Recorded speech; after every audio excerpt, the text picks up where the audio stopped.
ng'ebulambala okulonda kuyingirewo abantu bonna basabiddwa obuteeraliikirira nti tewagenda kubeerawo mutawaana gwonna naddala ku lunaku olw'okulonda. Omubaka wa pulezidenti atuula mu disitulikiti ey'Empigi Rose Byabasayija yawadde obubaka buno era n'asaba bannayuganda okwenyigira mu kulonda kuno kubanga ddembe lyabwe. Sozi Beni kayongera ate okutulambululira. RDC Rose Byabasayija okutuuka okwogera bw'ati kiniridde abatamanya ngamba okutandika okutalaaga disitulikiti ye nga bagenda batiisatiisa abantu olunaku olw'okulonda olw'14 lugenda kubeera luzibu nnyo. Agambye nti ebyo ababyogera beenoonyeza byabwe RDC akitaanyiza bulungi n'agamba nti olunaku olw'14 lujja kukyanga ennaku endala bwe zikya ate ne ku sayidi ebyokwerinda. Agambye nti ye ng'akulira akakiiko k'ebyokwerinda mu disitulikiti Empigi akimanyi bulungi nti bijja kuba binywezeddwa era nga buli munnampigi asobola bulungi okgenda n'asuula akalulu ke mu ngeri ey'omuggundu. RDC ayongeddeko n'agamba nti bulijjo okulonda kubeerawo newankubadde ku mulundi guno kunoonya obululu kubadde kwa sayansi era n'okuba akalulu kugenda kuba kwa sayansi olw'ekirwadde kya COVID-19 ne bannayuganda beebo bennyini bulijjo abalonda era ne ku mulundi guno be bagenda okulonda. Akakiiko k'ebyokulonda kalambise nti Pulezidenti Yoweri Kaguta Museven ateekeddwa okutuukako mu bitundu by'e Kayunga mu mbeera eriwo ey'okuba nti abantu bonna bali mu kutalaaga ebitundu by'eggwanga ebitali bimu naddala abo abeegwanyiza ekifo ky'obwa pulezidenti mu mbeera eriwo ey'okuba nti bawenja akalulu. Ate ye Patrick Oboya Amuliyat munnakibiina kya FDC wakutuukako eggomba Mpigi saako ne Butambala. Ye Robert Kyagulanyi Ssentamu wakutuukako e Namayingo saako ne Buvuma. Ate ye munna DP Nobert Mao ateekeddwa okutuukako mu bitundu by'e Masindi. Ye Mugisha Muntu ateekeddwa okutuukako e Rubanda saako ne Kisolo. Henry Tumukunde Kakulugu wakutuukako e Buyende, Kamuli n'ekitundu ekyeruuka. Ate ye omukyala ali mu lwokaano luno yekka Nancy Linda Kalembe ateekeddwa okutuukako e Kaliro saako ne disitulikiti ey'e Bugweri. Ye John Katumba ateekeddwa okulabikirako mu bitundu by'e Fort Portal saako n'ebitundu eby'Eyibanda. Fred Mwesigye ali Lyantonde, Lwengo n'ekitundu ekyerakaayi.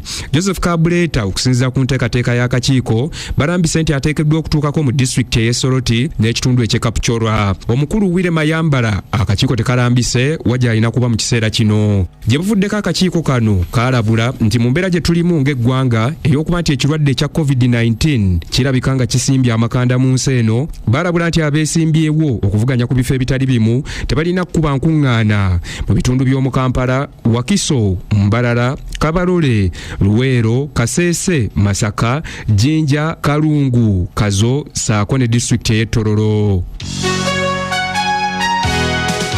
Ate bba batuuze ku kyalo Buye Kikumbi ekisangibwa mu division ya Busimbi municipality ey'Emitiyana bakukulumidde akakiiko k'ebyokulonda olw'okulemererwa okulambika ebifo ebituufu we bateekeddwa okufunira obukonge bwabwe obubalagirira wawe balina okulondera obumanyiddwa nga voter location slips.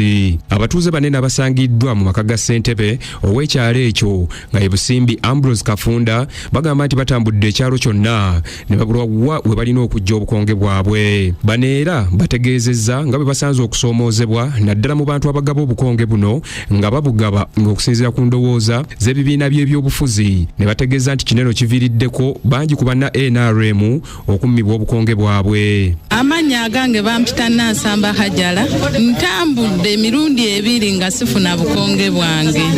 Nze mbadde nteesa bano abagaba obukonge banange bafube ffenna otuwa akakonge ffenna tulonde. Nze Sempereza Ronald akakiiko k'ebyokulonda kateekemu obuvunaanyizibwa okukakasa nti nno byebifo bye bateekamu obukonge obwo bibeeramu. Ekyokubiri be bawa omulimu ogwo gw'okubugaba bakeere nga babeerewo we bateekwa okubugabira. Ofiisi za gavumenti ziteekwa okuba ziggulawo essaawa 2 okukoma ssaawa 11. Kati kitegeeza tebatuusa buvunaanyizibwa bwabwe. Ku nsonga eno ssentebe w'ekyalo ekya Buye Kikumbi omukulu Ambrose Kafunda naye agambye nti akakiiko k'ebyokulonda kakola ensobi ey'okuba nti obukonge buno tebwamuweebwa nga ssentebe w'ekyalo yabugabira abatuuze ekiviiriddeko abantu be okusanga okusoomoozebwa okutagambika. Tambudde erose ezisinga obungi nga muli n'ezimu ku balirwana bange ng'obukonge obw'ebyalo ebyo nga buli kuba chairpersoni naye neewuunya nnyo kubanga obukonge bwange obwawane wange mu Buye Kikumbi tebuli wano wange ku erosi yange kubanga ababubuuza bonna babubuuliza wano mu erosi yange ya Buye Kikumbi. Kyandibadde kyangu nnyo okubeera nga abantu babufuna mu budde singa kati twamala dde okugaba obukonge obwo naye omugabi w'obukonge gwe baatuwa yatambula erosi mu 7 n'abugaba ekikumbi n'abugaba ekinvuunikidde kitegeeza buli wamu awaawo olunaku n'amala ennaku 7 nga tazzeemu okulabika mu LCM. Mu ngeri y'emu avuganya ku kifo kya kansala owabbuye ekikumbi electoral area okukiika ku lukiiko. Karamwa Nuhu annyonnyodde nti obukonge buno akakiiko k'ebyokulonda kaali kalina okubugabira mu bifo bye balondera wamu n'okubuyisa mu bassentebe b'ebyalo tikireno kyandiyambyeko abantu obutasanga buzibu ng'obwo. Omulongo Waswa Kagere yatuleetedde emboozi eyo. Ekitongole ekivunaanyizibwa ku by'obulamu mu nsi yonna ki World Health Organization kitegeezezza nti tewali bubonero bwonna obulaga nti akawuka akapya aka coronavirus akaazuuliddwa mu ggwanga erya South Africa nti kayinza okuwaganyala ne kagaana eddagala erigema obulwadde obwa COVID-19 okukakolako. Bino bikakasiddwa omukungu okuva mu kitongole ekyo Maria Van Kokev agambye nti abantu bonna bakwatibwa obuwuka buno balaga obubonero bwe bumu, wabula n'agamba nti emisinde akawuka akapya gye kasaasaanirako giri waggulu nnyo bw'ogeraagerana n'egyakakadde. Van Kokev agumiza bannansi b'eggwanga erya South Africa nti bagume nti amawulire amalungi agaliwo nti COVID-19 ayinza okufuulibwa olufumo mu ggwanga eryo.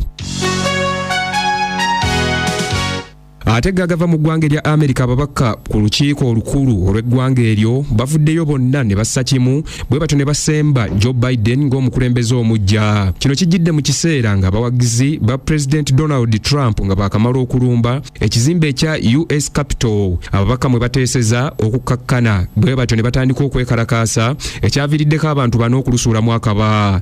Baneno President Donald Trump ye yabakunze okwolekera Parliamenti okuwakanya obuwagizi bwa President Joe Biden obwaliwo mu kalulu akaakubibwa mu mwezi ogw'e11 ogw'omwaka oguwedde. Ampuliriza omulungi amawulire bw'entobe nga fundikidde mu bujjuvu.